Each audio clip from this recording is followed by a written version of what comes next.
Hi everyone, my name is Aarti and my channel name is Physics with Aarti. In this channel, I teach you physics which is related to class 9, 10, 11, 12, BSc, MSc.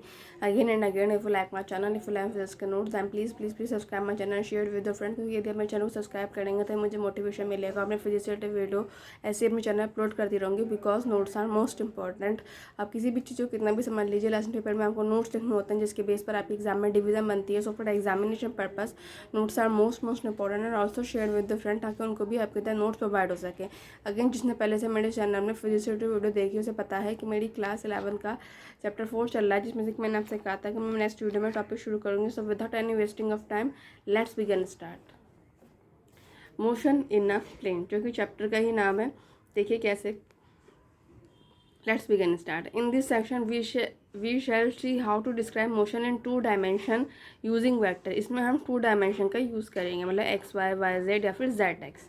Position vector and displacement का. सबसे पहले position vector किसे कहते हैं? r is equals to X I plus के Y J. तो अगर मुझे 2 डायमेंशन में लिखना हो वो देखो वही लिख रखा है. The position vector r of a particle p located in a plane with reference to the origin on X Y difference frame figure MA is given by. ठीक है. और एक्स और वाई क्या है? Component of R along X and Y axis. और simplify they are the coordinate of the object. Figure M A देखिए, ये D M A, ये डी हमारी आर पोजीशन वेक्टर है. इसके 2 कंपोनेंट है, एक्स आई और वाई जे है. पी ये रहा पॉइंट है, यहाँ से इसकी ओ से पी के बीच की दूरी आर है. फिर ओ से इससे यहाँ पे हमने पॉइंट लाइन खींची, से यहाँ पे लाइन खींची, तो ये वाई जे को बताती है और ये एक्स आई को, और ये क्या है हमारा ए. ठीक है. ये क्या है हमारा आर पोजीशन वेक्टर, देखो एम ए. और देखिए, ठीक. Suppose a particle moves along the curve shown by the thick line and is at P at time T and P dash at time T dash. Figure M B. ठीक है. Particle क्या था? P. यहाँ पे हमने कहा था P. At P dash time पे वो पहुँच गया P dash. At T dash time पे वो पहुँच गया पी डैश पे. ठीक. ओ से आर के बीच की क्या दूरी ले ली हमने यहाँ पे? R dash. ठीक. तो ये क्या हो गया हमारा? आर डैश में से यदि हम आर माइनस करेंगे तो ये क्या है हमारा? Delta R. पी से पी के बीच डिस्टेंस क्या? Delta R. ओ से पी पर था एट टाइम टी पर. पी से पी डैश में पहुंच गया एट टाइम टी डैश पर. ओ से पी के बीच डिस्टेंस है आर डैश. तो पी से पी के बीच डिस्टेंस निकालने के लिए हम करेंगे आर डैश माइनस आर. तो ये क्योंकि हमारा डेल्टा आर. ठीक. यहाँ पे मैंने देखो डायग्राम बना रखा है. ये पहले पी पे था फिर पी डैश पे हो गया, तो इन दोनों के बीच की क्या आएगी? Delta x. पहले वाई पे था, फिर पहले पी पे था फिर पी डैश, तो वाई पे क्या आएगी? Delta Y. और ये में डेल्टा आर. और ये देखो, ये मैंने एक वेक्टर बना रखा है क्योंकि वो उस तरफ जा रहा है तो ऊपर की तरफ कर रखा है. ठीक. देखो बी में लिख रखा है displacement delta R and average velocity V of a particle. ठीक. Then the displacement is delta R is equals to R dash minus R. ये हो गई हमारी figure equation number 1 and is directed from P to P dash. ठीक. We can write equation 1 in the component X. यदि हम are को लिखेंगे तो आर को क्या लिखेंगे? आर डैश को एक्स डैश आई प्लस के वाई डैश जे माइनस के आर को लिखेंगे एक्स आई प्लस के वाई जे. ठीक. ये मैं कह दूँ डेल्टा एक्स आई प्लस के डेल्टा वाई जे. डेल्टा एक्स की वैल्यू क्या आ गई? X dash minus x is और डेल्टा वाई की वैल्यू आ गई वाई डैश माइनस वाई. ठीक. और ये हुई हमारी फिगर जो मैंने आपको समझाई एंड ये मेरा डायग्राम हुआ. सो ये टॉपिक कंप्लीट. नेक्स्ट टॉपिक में बढ़ते हैं वेलोसिटी. वेलोसिटी क्या होता है? The average velocity v of an object is the ratio of the displacement and the corresponding time interval. v is equal to delta R over delta T. Delta R की value क्या है? Delta X I plus के delta Y J upon delta T. X T को इसने दोनों के ऊपर दोनों में इसके डिनोमीटर कर दिया, तो हमारा क्या आ जाएगा? v is equal to V X I plus के वी वाई जे. वी क्या होता है? डेल्टा आर प्लस के टी. तो the figure of the average velocity is the same as that of delta R figure M. जैसे figure में जो we की जो हमने आर दिखाया था वो सेम वी के लिए है. जो फिगर एम अभी जो हमने दिखाई थी, देखो ये फिगर एम, ये तो थी, देखो ये बनाया था, फिर क्या लिखा था? Figure M. तो ये फिगर एम सेम है इसके लिए. ठीक है. The velocity instantaneous, the velocity फिर मैंने ब्रैकेट में लिखा instantaneous velocity is given by the limiting value of the average velocity as the time interval approach is equal to zero. Natural सी बात है, इंस्टेंटेनियस वेलोसिटी में कब मिलेगी? जब हमारा डेल्टा टी टाइम्स टू होगा जीरो होगा, मतलब V is equal to limit delta times to zero delta R over delta T. और फिर लिमिट जब होती है delta T times to zero तो हम कैसे लिखते हैं? D R over D T. क्योंकि question number 4 the meaning of the limiting process can be easily understood with the help of figure N A to N D. ये रहा देखो 0 P R, फिर T1 टाइम तक वो पहुँच गई P1 में। 0 से R1 के बीच डिस्टेंस क्या हुई R1, ठीक। डेल्टा R1 क्या हुआ R1 माइनस R, X और Y, ठीक। फिर उसके बाद यहाँ पे डेल्टा R1 से थोड़ा सा कम हो गया। देखो यहाँ पे हमारी कंडीशन क्या है, डेल्टा R1 सबसे ज़्यादा है, डेल्टा R2 से ज़्यादा है, फिर अभी R3 लिखेंगे सबसे ज़्यादा है, ठीक।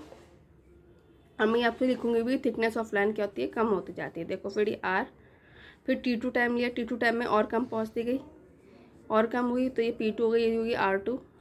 डेल्टा R2 की वैल्यू क्या होगी R2 माइनस R। डायरेक्शन इसकी तब भी है क्योंकि पार्टिकल इस तरफ मूव कर रहा है, तो ये रही हमारी V। फिर और जैसे जैसे टाइम बढ़ता, जैसे जैसे टाइम हुआ यहाँ पे फिर और वैल्यू कम हुई, ये R, ये R3, ये डेल्टा R3 माइनस V। और कब तक होगा क्या, जब P3 P पर नहीं पहुँच गया। जब P3 P पर पहुँच जाएगा तो जब P3 P पे पहुँच जाएगा तो दोनों एक ही पॉइंट होंगे, तो हमने P से शो कर दिया। R इसकी हो गई, ठीक, और डायरेक्शन ऑफ V हो गई। यहाँ से R के बीच डिस्टेंस हो गई, Y और X के बीच है A B C D, ठीक। डेल्टा R1 ज़्यादा है, डेल्टा R2 कम है और R3 सबसे कम है, ये मैंने पेंसिल से लिख रखा है, ठीक।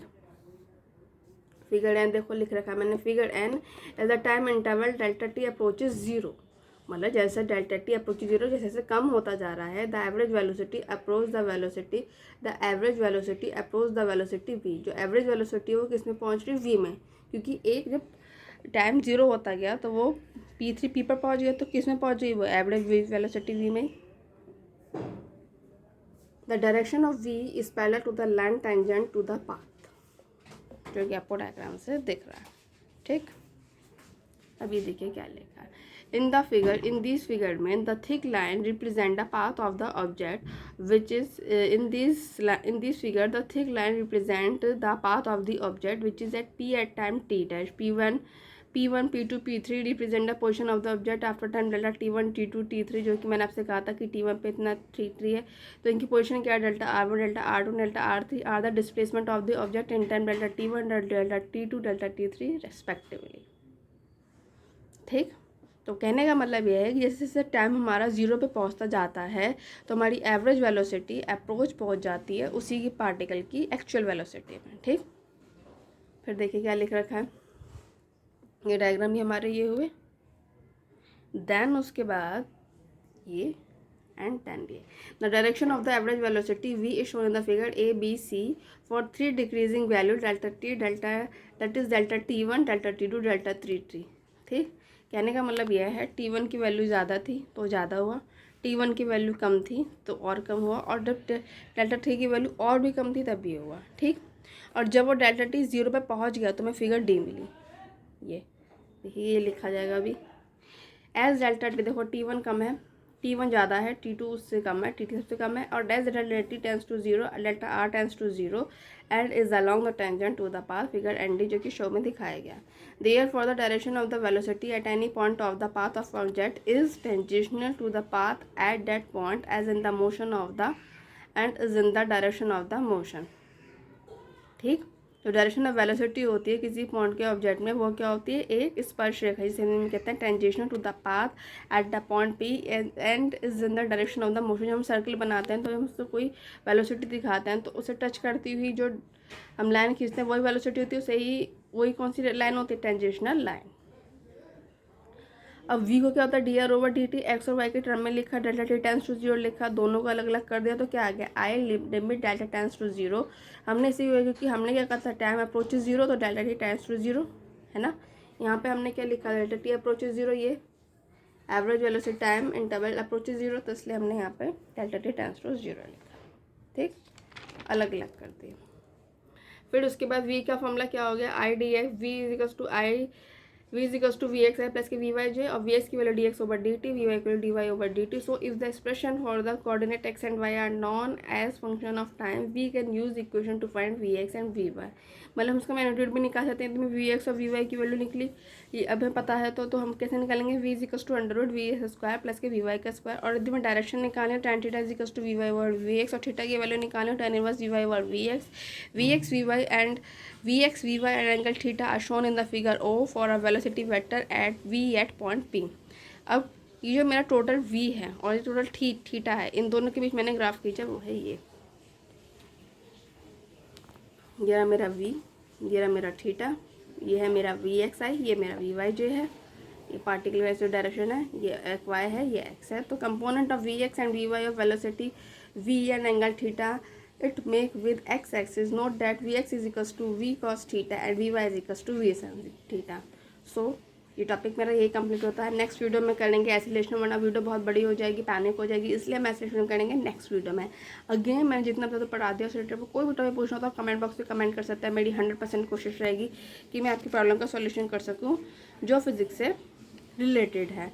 Again and again please subscribe my channel, share with the friend. अगर मैं चैनल सब्सक्राइब करेंगे तो मुझे मोटिवेशन मिलेगा. अपनी फिजिकली वीडियो ऐसे ही अपने चैनल अपलोड करती रहूँगी because notes are most important. आप किसी भी चीज़ को कितना भी समझ लीजिए, लास्ट में पेपर में आपको नोट्स लिखने होते हैं जिसके बेस पर आपकी एग्जाम में डिवीजन बनती है. So for examination purpose notes are most important. And also share with the friend ताकि उनको भी आपकी तरह नोट्स प्रोवाइड हो सके because notes are most important. आपको लास्ट पेपर में नोट्स ही लिखने होते हैं. अगेन नेक्स्ट वीडियो में मिलते हैं acceleration. Again please subscribe my channel, share with the friend.